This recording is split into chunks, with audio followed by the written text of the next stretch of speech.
Hello, I'm Jade, and welcome to La Quinta Book Fest Revisited. Since we were unable to host Book Fest 2021 here at the library, we thought we'd reconnect with previous panelists to see what they've been up to and talk about their latest projects. I spoke with Aminah Mae Safi about her latest book, This Is All Your Fault, a book about three girls trying to save their indie bookstore, her upcoming book, a Robin Hood retelling featuring a Muslim girl, and what we've been reading and watching while staying indoors. So sit back, relax, and enjoy this segment of Book Fest Revisited. Okay, we are recording. Awesome. Okay, all right. I'm ready. You ready? I'm Deep ready. breath. Yes. Got it? Yeah. My first one. So Oh, cool. I'm Yeah. excited. excited. Okay. It's still hard to believe that Book Fest was even this year in February. Every time I mention it, I would say last year, and it's like, no, we had one It was, yeah. this year. It's like the last time I went anywhere, really. Yeah. No, we really just had it in just the right time. Right then. Yeah. If it any later, it would have been like, yeah, we're gonna have to cancel this. Yeah. So what have you been up to since you stopped by here at the library? I have been doing a couple things. One thing is my third book launched. So this is out in the world now. This Is All Your Fault. Yeah. Yay! Oh, I love a library copy. Yes. So this is three girls try to save their dying Chicagoland indie. Hijinks ensue, essentially. It's got Empire Records Easter eggs throughout, which is super fun. And it's a girl gang female friendship book. It's three girls that they think they know each other, but then they learn when they have a common goal that they actually didn't know it was under the surface the whole time. Yes, I loved that. I loved getting Thanks. all of their perspectives and seeing them each slowly kind of come to an understanding about each other as well as themselves. And I saved two little quotes in here. Yeah. Mostly because you could also relate them to libraries, but I just love these two in particular. That's what Imogen loved so much about Wild Nights, that everyone was into their own thing and everyone could potentially find what they were looking for. It wasn't a guarantee, of course, but that they all could look and that they all could hope for themselves in the same space with what made bookstores so magic. And I just love that so much. I feel that way about libraries too. They have that same community space where you just come as you are. Yeah. And I loved the last bookstore kind of vibe of this. Yeah, the inside was definitely inspired by the last that place, which was so really much. fun. Yeah. And I've also been working on my fourth book, so that's what I've also been doing. Yeah, I can't wait to talk about that in just a minute. But Okay. I wanted to ask, do you have any fond indie bookstore memories? Is there one that really captured that magic that you described in this book for you?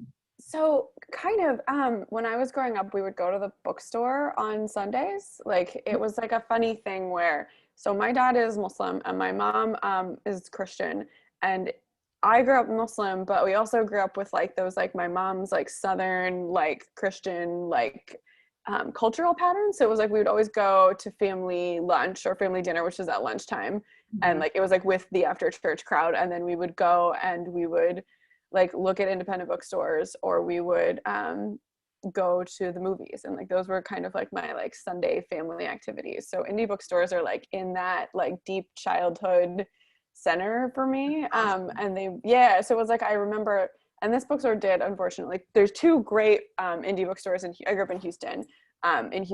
One's Blue Willow, and one is Brazos Bookstore, and I'm sure there's others, but those are the ones that I know. But this was called Bookstop, and it was in an old Art Deco theater. So the floor was still a ramp, and the stage was still there. So it was all the magazines were up on the stage, and the floor would go up, and the kids' books were here, and all the grown-up books were here. My brother was in genre in here, and I would be in the kids' aisles, just it was alone time too for a kid. It was kind of unsupervised because I feel too much trouble in a bookstore, really. So it was I just remember shelves and shelves of kids' books and feeling it just, time was endless in that moment. When you're a kid and you're just I live in this space, and yes, it was just where you got mixed up files of Basil E. Frank Weller. It was where I found the Georgia Nicholson books that I loved in middle school. So I thought about the way that space felt to me as a kid, and I wanted to And I think so many indie bookstores still feel that way. Like the last bookstore is like has all these art installations and it's super magic. And Skylight Books is one of those places that every time I go, especially for events, it's like I run into someone and it is like a community center where it's like you're not planning to see anyone, but you just run into them and you chat and you get a life update. And Ripped Bodice is like that too. So I love that about bookstores, and I love that about libraries, and I love the way that they feel like the connective tissue of a neighborhood. And I feel like they just really let you be a weirdo in that space because it's books. Yeah. It's like you're like, I'm looking for this like extremely specific cookbook, and so like someone knows what it is and they're excited for you, and I think that joy is what I wanted to put in that book, for sure. And that feeling of like, this is a place that houses so many stories, and stories are magic, so it makes the space a little bit magic. Yes, definitely. There's a bookstore in Portland I went a couple years ago, and it's called Mother for Cults. And I walked in, and it was just like, I want to retire in this place. Like, it was just all wood floors, and they creaked under your feet, and it was just loaded with books, and it's this tiny little spot. But I just remember walking in, and it was like, this is what I came to Portland to find. That magic that just like, it just felt like, I just felt like they could fly off the shelves, and it was a really cool moment. And I tell anyone, if you go to Portland, go to Mother for Cults because it's awesome. I'll have to check that out. That's so cool. Yeah. Like that. I think bookstores are uniquely that way in a way other like brick and mortar stores are not. I think because people are so invested in stories and the written word, and because you're finding the right book for the right person in the right moment in their life. And especially with younger readers too, it's like you're potentially turning them into a reader, right? Like from a non-reader into a reader, which can happen at any age, but yes, something about that feels, and I put that in there. I put like as someone who, there's a character who's older, who's like a peripheral character who becomes a reader by going to the bookstore. And like, I love that, the idea that you can transform in this space and you can become someone different. And I think I am who I am because of the books I read and the books I picked up in bookstores and in libraries. So yeah, so it's kind of an ode to that feeling. I totally got that feeling. Absolutely. It brought all the bookstores and all the like school book fair feelings, and it was great. Yes, right. School books. I miss those days. Yeah, they're the best. So tell us about your upcoming book. I briefly like glimpsed another interview about it, and I was like, this sounds amazing. Yeah, it's a Robin Hood retelling. So it's still set in the Third Crusade. It's a historical adventure. But Robin Hood is a Muslim girl, and she's a teen girl. And it's been, obviously, like writing a book during the pandemic was super challenging. Yeah. But it was also something that like, it was fun to balance in that like the Crusades are such this like very dark period of history, and like finding that light and that hope and like that sense of adventure, and that like, because I feel like Robin Hood is such a like swashbuckly, like fun, like series of vignettes. Like you kind of like, it's like someone always getting into scrapes, and they're like, Robin Hood is charming and chivalrous, and like it was so fun to make that character a teen girl, and it was so fun to set the Crusades from like a Muslim perspective, and then it was just so fun to be like on an adventure somewhere else, you know. It was like I was in my head in this totally different space and different time, and so I tried to, as hard as it was to write and feel like, oh my gosh, I have to do this job, on the other side it was like, I'm so grateful that like this is the book that I'm working on right now, and like this is the space that I get to escape to, where like we're riding horses and we're shooting arrows and we're on an adventure, and it's like we're moving through space like a road trip, you know. You're like, I'm going places right now. This is nice. That's awesome. When does that come out? So that is March 1st, 2022. I just got the release. Oh, I can't wait. Yeah. It really sounds so amazing. Yeah. That's going to be awesome. Yeah. Well, it's been a hard year, like you said. It's definitely been challenging, but I wanted to ask, what has inspired you this year? Whether it's other books, other movies, hearing other people's stories. It has been it's funny. I feel like there was a period, especially early in the pandemic, where it was like, I almost couldn't read anything. Like, I don't know if that happened to you, but it was like, there was probably a solid 2 months where it was just like words just like I don't know if it's like when you're sick, you know, and you're trying to see the words and it just like doesn't form of like any meaning. it was so weird because I'm such a reader, and like that was really hard to just accept that wasn't going to happen right now. Like my brain was like, Yeah. do crossword puzzles, do like cross it, like do literally anything else but this. But when I finally was able to read again and like watch new things, like like books and movies have been so good. So let's see, I pulled, so I read digital versions of these because they're not out yet, but this is What's Not to Love. Can you see that? Yeah, I can see it. Emily Webberley and Austin Sigmund Broca was like such a fun enemies to lovers, like Nice. like rivals love story. And it's so sweet, and it was so tender, and it was also like they stayed enemies for a really long time, which I really liked. And then Bridget Morrissey had this, can you see this? Love scenes. Okay. Nice. It's hard because it's pretty screens. cover. Yeah, it's a great cover, and it's about a girl she's an actress who's in this like big Hollywood family, but it felt like anyone's big, wild, weird family, and like while they're all trying to make a movie, and she's basically acting opposite this guy who she hates, who she thinks tanked her career. And so it was another fun enemies to lovers. And I put another stack here, and then I just started this, which is my nonfiction fave. It's like the oral history of Dazed and Confused. Oh, okay, cool. Yeah. Yeah, so that's been like fun film history. And did you watch Enola Holmes at all? I haven't yet. My sister keeps telling me that I need to watch it. It's so fun. It's again, like it has so much heart, and it's just like, a young girl going on an adventure, and it's just like a really pure adventure story that's like just fun, and Millie Bobby Brown's in it, and she's great. Yeah. And they just handled it so well, and so much of the like effects are really magical, and like this, like the way she's telling her story, there's a lot of like camera breaks that are really like, she breaks the fourth wall really well.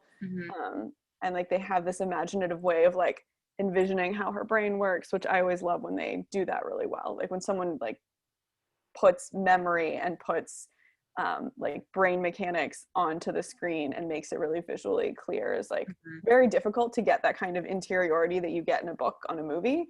And I think they did that really well, which is very difficult visually. What have you been reading and watching? I haven't been watching too much. I started, it's on Netflix. It's the based on the graphic novel series. With the siblings who have powers, the Umbrella Academy. Oh yeah, is it Umbrella Academy? Yeah. Some of my favorites from this year were Mexican Gothic by Sylvia Moreno Garcia. The Majesties by Tiffany Sao. Super good. And I'm reading right now, I'm absolutely loving One to Watch by, Kate Stayman. And it's so I have really Mexican good. Gothic, and it's next on my list, so I'm excited. And One to Watch is one that I've been wanting to read, so I don't watch The Bachelor Bachelorette, but the story is so fun because it's like she's a average sized woman, and she goes on a rant about how you don't see those kind of women on those types of shows. No. And the new producer approaches her and says, "Can you be on The Main Squeeze?" which is what it's called in the book. And so she says yes, and it's just kind of looking for love, and it's so good. Awesome. I can't wait to see how it unfolds. Right now, I think the men are meeting the parents and the families, so it's gonna be I think it's gonna be a good time. But I'm excited to finish that one, and I've been listening to a lot of books. Yeah. Year. I listened to yours actually. Oh, good. Isn't she great? She did a really good job. Yeah. Yeah. I did the interstitials. That was me. Yes. I know her. My claim to fame. I'm like, Wednesday, 3 at 2 a.m. And I just love that it was like all in a day. It gave me like 24 vibes, where it's like, it was fun to have a ticking clock. Long, it's 24 hours. Yeah. So much. Yeah, it's like basically like 10 p.m. one day to 9 p.m. the next day. It's like that's when the story is happening. Yeah, it was fun to challenge that and like give myself those borders of like, you can't go beyond this. What can you do? I heard the beeps of every time the hour, a little beeping of the clock. Yeah. It's like time's counting down. What's gonna happen? But I love this book so much. Such an ode to indie bookstores, and it's definitely one that I'm going to tell everyone they need to read because they should. Oh, thanks. They should. If our readers want to follow you on social media, where can they find you? I am at Aminah Mae. So it's my first and middle name. Basically everywhere. I'm mostly on Instagram, but you can usually find me on Instagram, Twitter, just at Aminah Mae. Yeah, awesome. Yes, people go follow her on Instagram because cats are amazing. I was gonna say I have really great cats. I don't know if I'm great on Instagram, but my cats are really good there. Yes. In fact, they someone are. actually made fan art of one of my cats. It's like really great. That's I know, it's amazing. the best. That's I was like, I have to frame this. yeah, My cats are great. definitely. Well, thank you so much for taking the time out of your day to chat with me. It's been so nice to see you again, and definitely going to be promoting all your books. Thank Got your other one right here. Yeah. Yeah. And I definitely can't wait for your next one in 2022. It's going to be awesome. Super Yeah. excited. And I hope you just keep on doing what you're doing because you're doing great. Thank you. We'll talk soon. Yeah. Thank you so much for having me, Jade. Okay. Bye. Thanks for watching our BookFest Revisited series. See below for links to the author's social media pages and links to our catalog if you want to request any of their titles. Want to be notified when our newest videos come out? Click or tap on the red subscribe button. Happy reading!